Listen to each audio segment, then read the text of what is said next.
de carême. Le Fils de l'homme n'est pas venu pour être servi, mais pour servir et donner sa vie en rançon pour une multitude. C'est là le mot d'ordre du jour. En devenant humain parmi les humains, Dieu va au bout de son amour. Et c'est de cette façon qu'il accomplit ses projets de justice et de paix. Laissons nos cœurs déborder de reconnaissance et nos esprits saisir l'immensité de ce don, un don qui nous ouvre à la présence de Dieu dès ici et dès maintenant, ainsi qu'au partage de sa vie et de son éternité. Poursuivons dans la louange avec le premier chant, les 3 strophes.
Prenons les répons liturgiques classiques en allemand et nous prions ensemble avec les mots du psalmiste au psaume 43.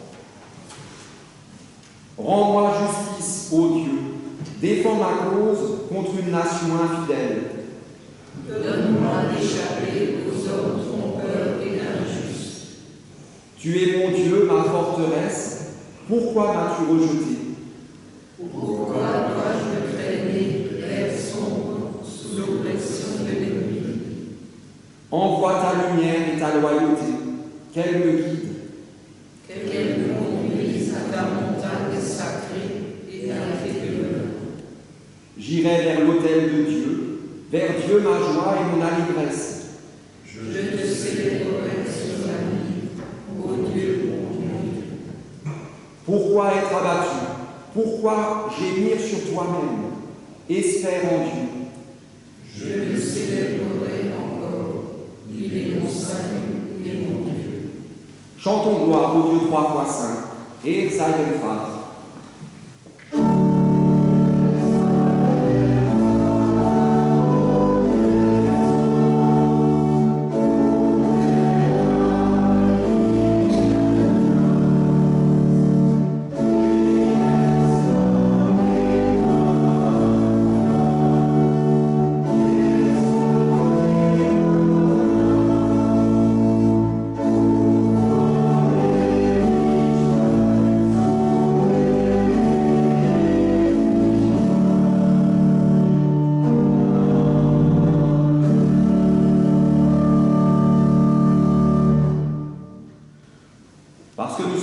l'amour de Dieu pour nous, nous pouvons reconnaître devant lui ce qui nous sépare de lui.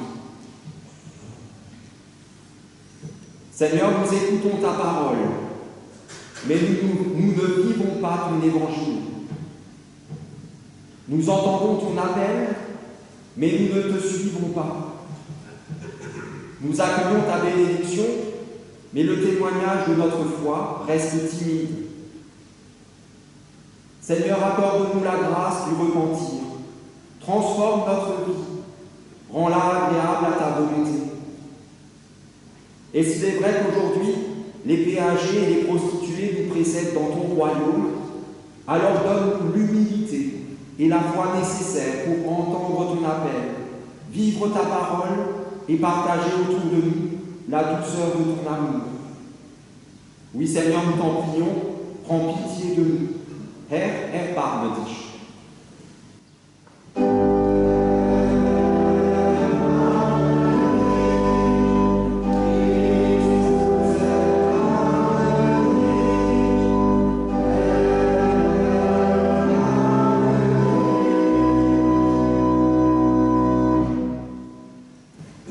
Que celui qui aime Dieu se réjouisse, car voici ce qu'il proclame à son intention. Quiconque entend de moi ces paroles et les met en pratique sera comme un homme avisé, qui a construit sa maison sur le roc. La pluie est tombée, les torrents sont venus, les vents ont soufflé et se sont précipités sur cette maison. Mais elle n'est pas tombée, car elle était fondée sur le roc. La foi vient de ce qu'on entend, et ce qu'on entend vient par la parole du Christ. Bâti sur cette parole, notre foi est infaillible. Dieu nous promet son pardon, il nous promet sa vie. Pour cette grâce insondable, chantons-lui notre reconnaissance et exaltons le Seigneur, et sei Gott in der Höhe.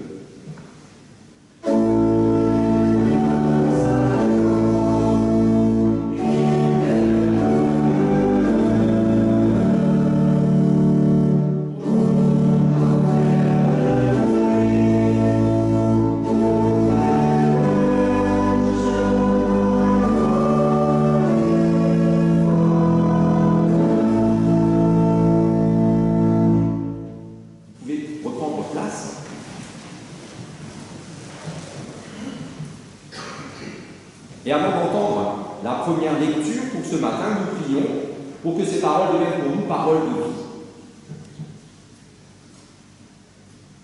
Seigneur, souvent, nous croyons tout savoir. Pourtant, tant de choses nous dépassent, à commencer par ta volonté. Seigneur, souvent, nous croyons pouvoir vivre, et même mieux vivre sans toi. Pourtant, sans toi, nous n'allons jamais bien loin. Seigneur, souvent nous te croyons différents, lointains et incompréhensibles. Pourtant tu es venu parmi nous.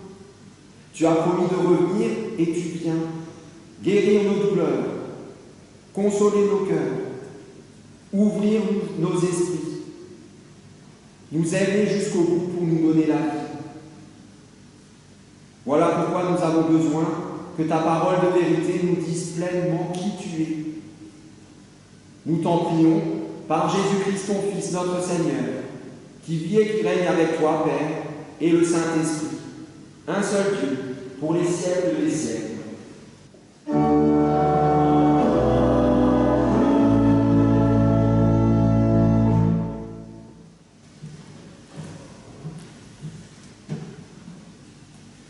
La première lecture est tirée de la lettre aux Hébreux, au chapitre 5, les versets 5 à 7.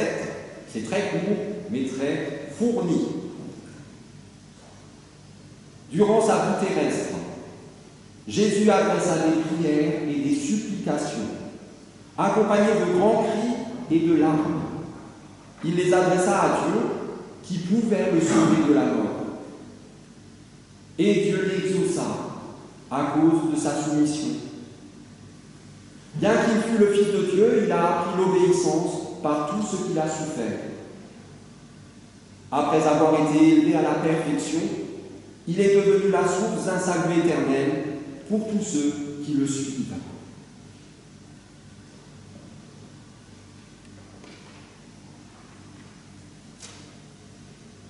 Nous chantons le chant suivant, il y a 6 strophes.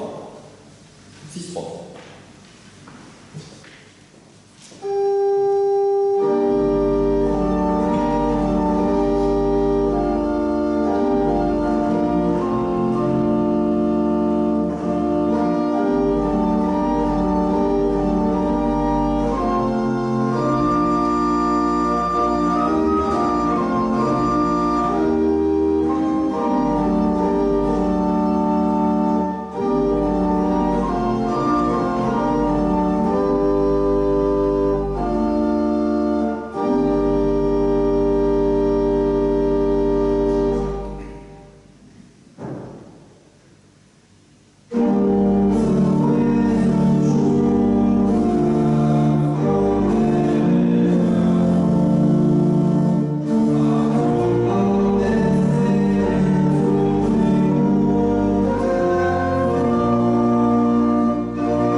pour entendre l'évangile qui aujourd'hui est tiré de l'évangile de Marc, au chapitre 10, les versets 35 à 45,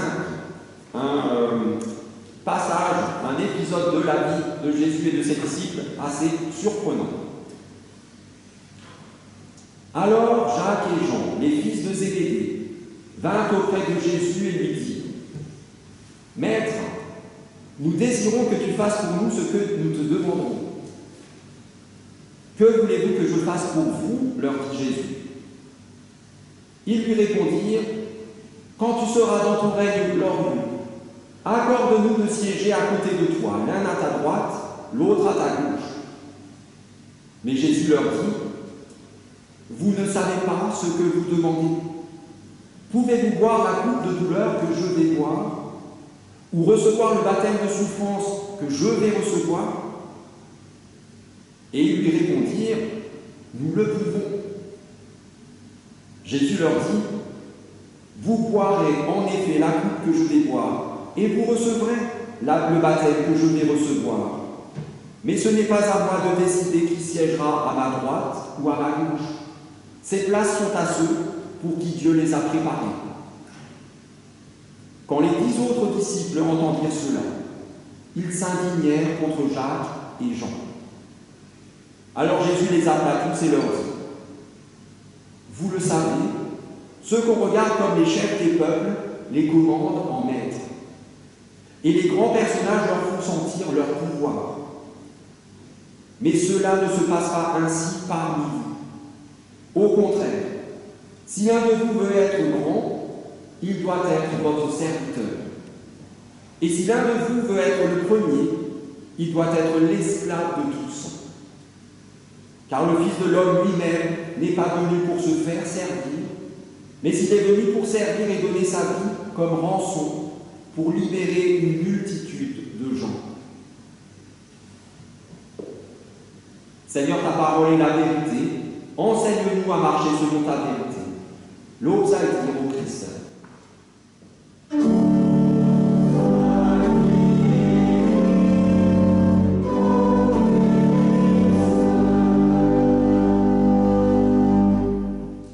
C'est parti avec la question du jour. Savez-vous quelle est la différence entre un bon président et un mauvais président ?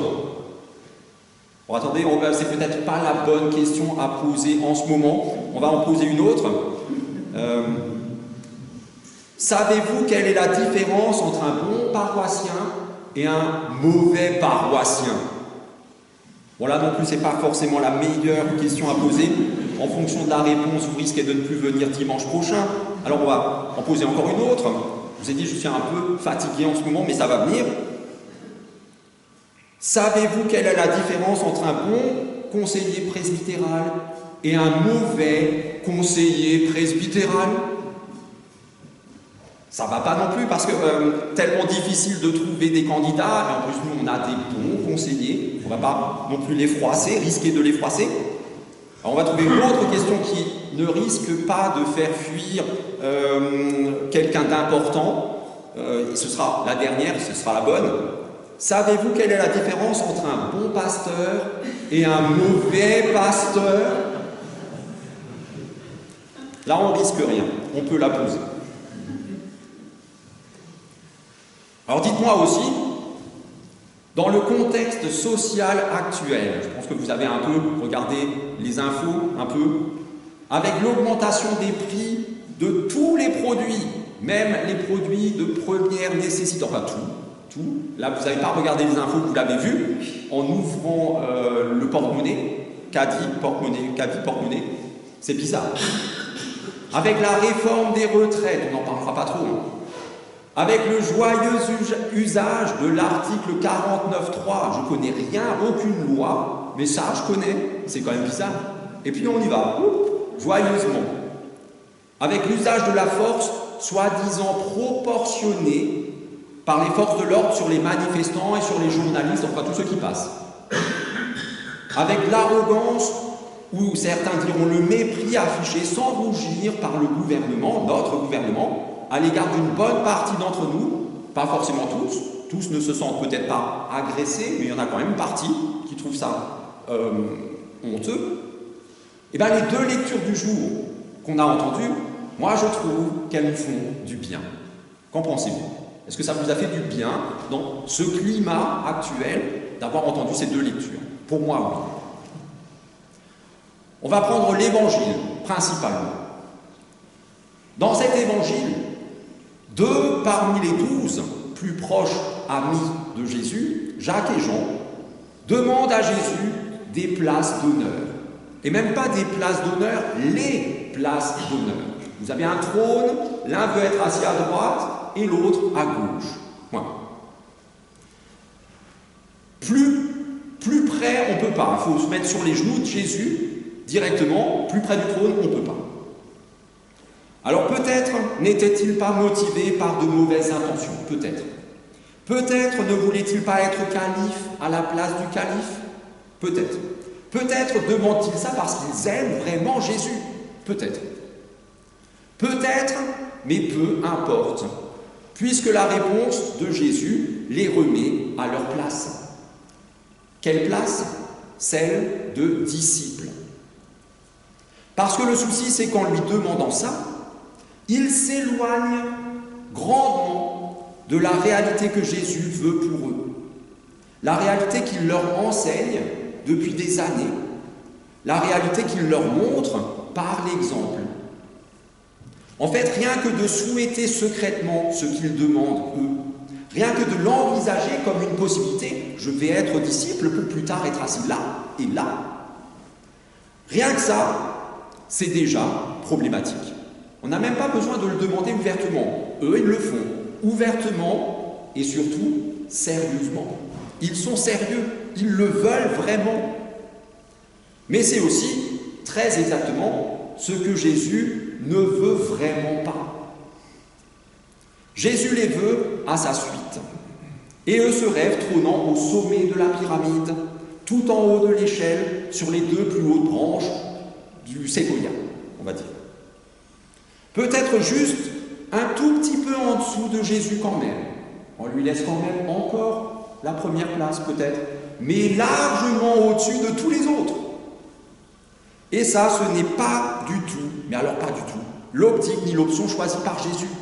Ni pour eux, même pas pour lui. Il leur a dit plusieurs fois, un disciple n'est pas plus grand que son maître. Si vous êtes mes disciples, vous suivrez mon chemin. Aucun autre. Et pour Jésus, le seul chemin envisageable, c'est celui du service. La seule route souhaitable, c'est celle de l'abaissement et de l'humilité. La seule dimension viable pour l'initiale d'un nom, disciple, on va prendre disciple, mais vous pouvez prendre celui que vous voulez, pour la première lettre de ce nom, c'est une minuscule, pas une majuscule. Jésus les veut disciples avec un petit d, alors qu'ils seraient disciples avec un d majuscule. Jésus sait que ce chemin-là, de la majuscule, ne mène pas au bon endroit. Aussi large est le chemin qui mène à la perdition, autant l'initiale démesurée ne mène pas à un meilleur endroit, que très très loin de Dieu. Un disciple avec un D majuscule, c'est tout simplement pas un disciple. Être disciple avec un D majuscule, c'est vouloir être au minimum le disciple, le premier, le meilleur, celui qui est assis à la droite ou à la gauche de Jésus, du Maître, celui que les autres regardent en bas en disant « j'aimerais tellement être à sa place ». Alors que lui les regarde en disant « moi vivant, jamais ». Tôt ou tard, ce disciple avec un grand D finit par s'écrire lui-même de toutes ses lettres en capitale. Pour ce disciple, grand D, grand I, grand S, etc., tôt ou tard, cette place à gauche ou à droite ne suffit plus. Tôt ou tard, pour lui, maintenant, c'est lui le maître. Regardez et voyez combien les lettres de mon nom sont grandes. Regardez combien et voyez combien je suis grand, moi. Regardez et finalement, perdez pas votre temps, adorez-moi. L'orgueil commence toujours petit. On parle de la foi comme d'une graine de moutarde. L'orgueil aussi commence petit. Puis il gonfle, et il gonfle, et il gonfle, jusqu'à nous arracher du sol. Nous faire quitter l'atmosphère terrestre. Et boum, nous éparpille en poussière dans le vide intersidéral, perdu à tout jamais. L'humilité, quant à elle, ne connaît qu'un seul chemin, celui de l'abaissement. Le chemin qui nous garde les pieds dans la réalité. Le chemin qui nous garde les yeux, le cœur et les mains à portée de ceux qui nous entourent. Le chemin qui seul fait de nous de bons disciples du Maître, ce Maître qui est le plus doux et le plus humble de cœur qui soit, Jésus. Alors il y a bien des présidents avec un P majuscule, ils finissent tous par être mauvais. Il y a bien des conseillers presbytéraux avec un C et un P majuscule, vous en avez connu, ça n'existe plus chez nous aujourd'hui, tant mieux. Tous les autres, avec beaucoup de trop de lettres majuscules, ils finissent tous par être mauvais. Il y a bien des paroissiens avec un P majuscule, et eux aussi, ils finissent tous par être mauvais. Et il y a encore bien plus de pasteurs avec un P majuscule, et eux, ils sont mauvais jusqu'à la moelle. À travers l'espace et le temps, il n'y a qu'un maître et un seul qui soit bon. Celui qui, bien que légitimement divin, ne s'est pas prévalu d'être l'égal de Dieu. Celui à qui la détresse des gens a suscité bien des larmes d'amour. Celui dont les mains ont agi, touchant et guérissant des infirmes, des parias, des lépreux. Celui qui, lors du dernier repas, qu'il a pris avec ses amis, a mis un tablier et leur a lavé les pieds. Celui qui a vécu les mêmes difficultés que nous. Celui qui a prié pour la délivrance de ses angoisses, comme nous l'avons entendu dans la première lecture, la délivrance de ses peines, de ses souffrances, comme nous le faisons. Celui qui en a été délivré. Dans la première lecture, c'est ce qu'on nous dit. Mais pas avec un passe-droit de privilégiés, de notables, d'élus, à travers l'épreuve même dont il demandait à être épargné, à travers la mort. Celui qui, du haut de cette croix, implore le pardon de Dieu pour tous ceux qui l'ont crucifié, pour tous ses bourreaux. Celui qui nous a tant aimés qu'il donne sa vie pour sauver les nôtres. Ainsi, quelle est donc cette différence entre président et président, paroissien et paroissien, pasteur et pasteur, etc., etc. La différence est là, quelle que soit notre fonction. Le chemin de disciple de Jésus est un humble chemin de service qui n'accepte aucune majuscule, aucun enflement, ni des chevilles, ni de la tête, ni de quoi que ce soit, aucun orgueil, aucun désir d'être calife à la place du calife. Parce que lui seul est Dieu. Lui seul est parfaitement bon, lui seul est tout amour.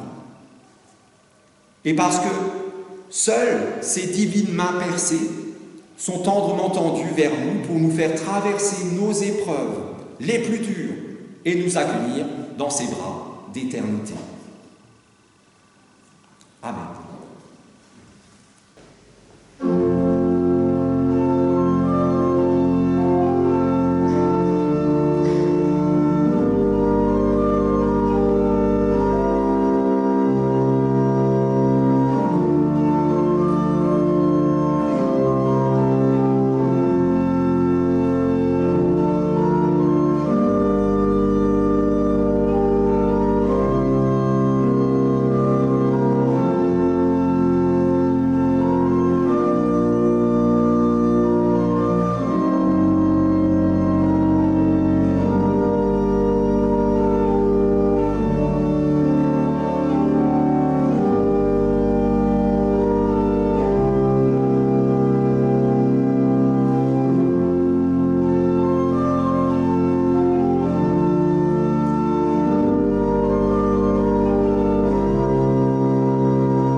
nous devons.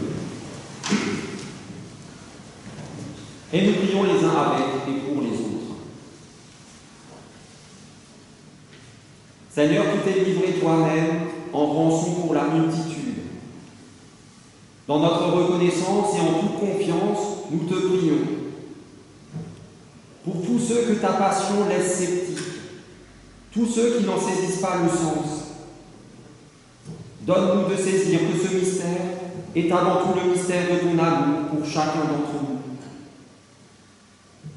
Donne-nous d'oser emprunter à notre tour ton chemin d'humilité, de confiance et d'abandon. Nous te prions pour ton Église et pour tous ceux qui, d'une manière ou d'une autre, y sont engagés. Qu'ils puissent vivre le service qui est le leur, sans aucune hésitation ni crainte, et que leur ministère les fasse grandir dans la foi en toi.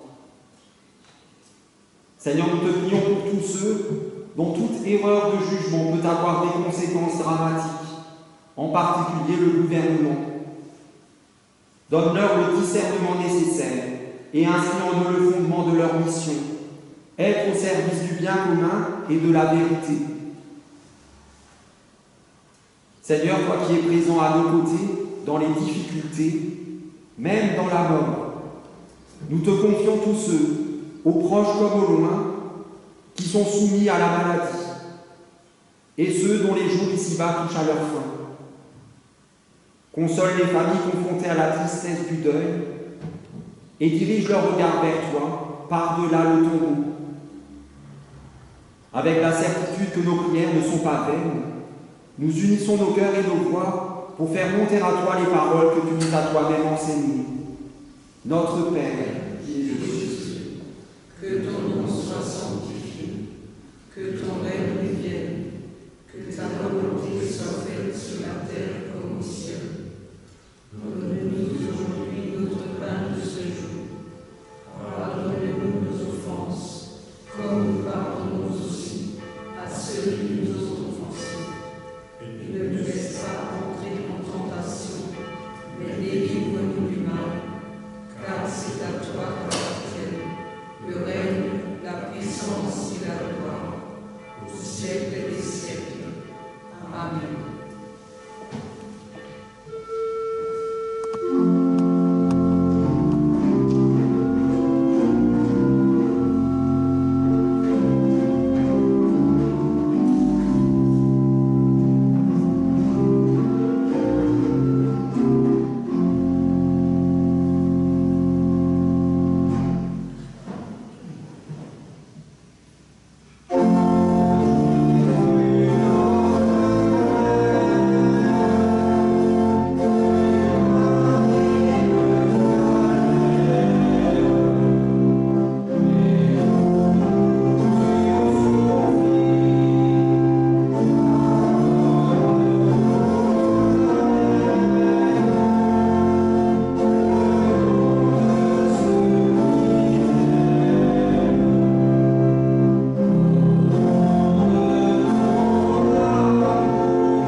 Nous nous levons.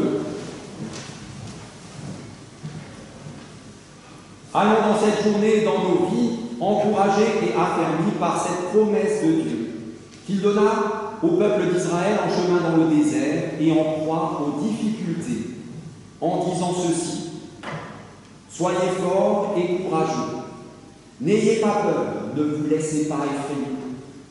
Le Seigneur ton Dieu marche lui-même avec toi, il ne te délaissera pas, il ne t'abandonnera pas. N'ayons plus de crainte, ni pour le passé, ni pour le présent, ni pour l'avenir, ni pour nos habitudes, ni pour nos incertitudes, car le Seigneur s'est lui-même donné pour que nous ayons la vie. Et qu'ainsi Dieu notre Père, par son Esprit, vous accompagne et vous conduise. Qu'il vous affermisse dans son alliance éternelle, en Jésus-Christ son Fils, notre Seigneur. Et soyez bénis, vous êtes bénis. Amen.